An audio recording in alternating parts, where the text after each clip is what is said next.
Sipan nga namin mag-grocery today dahil sa mga susunod na araw, magiging busy na nga kami. Maaga kaming nag-grocery today dahil hindi rin kami pwedeng magtagal at may pasok ang anak ko at yung asawa ko may pasok din siya sa trabaho.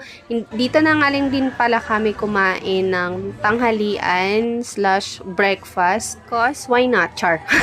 Forward, pagka-uwi namin, meron pala akong parcel na dumating. Actually, dalawa dapat to. Maleta kasi yung in-order ko na to last month pa.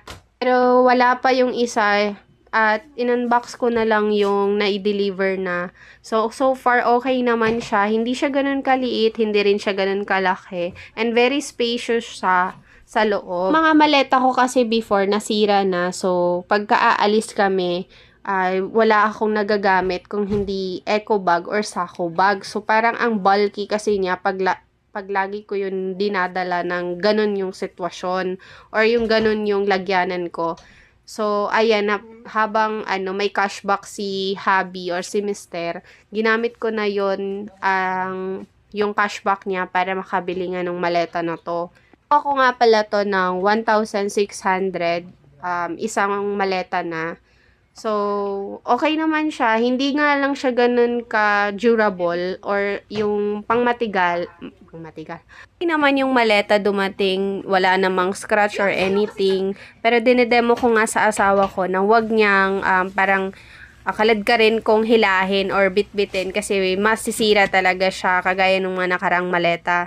But anyways, after kong mag-unbox dyan ng maleta, ay pin-repair ko na rin yung liempo na binili ng asawa ko sa grocery. Quick story nga pala. Actually, itong liempo na nabili namin, wala pala talaga to sa listahan. Kasi nung inililinis or hinugasan ko siya kanina, sabi ko sa asawa ko kung anong gagawin niya sa liempo. Sabi niya, wala naman daw siyang biniling liempo.